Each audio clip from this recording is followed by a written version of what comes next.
Hello guys, I'm going to show you how to calculate a sum, running total by this data. Now, first of all, you need to understand what is the meaning of running total. The running total is like you can see the in data table there are three types of store names are mentioned, which is alpha, beta, and gamma. Now, what would be my running total? So, if in the first row you can say that sales is mentioned as 200, right? In the second row it is mentioned as 300. So, running total is a summation of these two rows, which is 500 for this cell, like this. Now if I'm going to the next row, which is also mentioned as alpha as a store name, that should be addition of 150, which would be 650. So the total running total for this store should be 650. So this is how we can just calculate the running total. Now I'm going to use the SUMIF formula here. Now I'm just typing SUMIF here.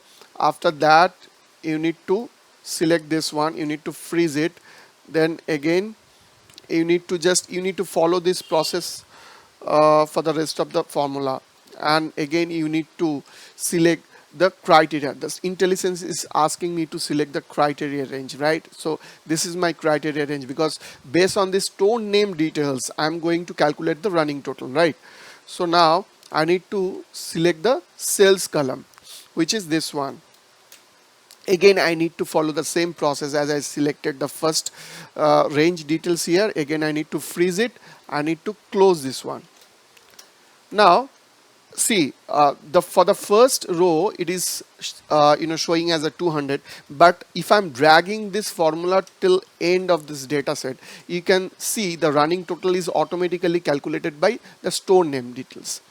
Now 650 is coming, which is correct. For the beta, first row is 400, which is 400, it is giving me 400, which is also correct. Now in the second row for beta, it is adding 250 with a 400, which is 650. So this is how we can calculate the running total. Now the question is, if I'm changing this data to any other store name, like if I'm changing to the alpha or the gamma. Now see, the gamma running total has been changed to 1450 in the last row, as because I have changed the details here. So first of all, it is coming as a 250 for the first row. Second row, it is adding 175 with the 250, which is 425, and adding 275 to the with the 425, which is 700. And last of all, in the last row, 750 is adding with the 700, which is 1450. So this is how we can calculate the running total. So guys, if you please like this types of video, please subscribe to my channel. It's really takes a lot of effort. So and just follow my channel for more video like this. Thank you for watching.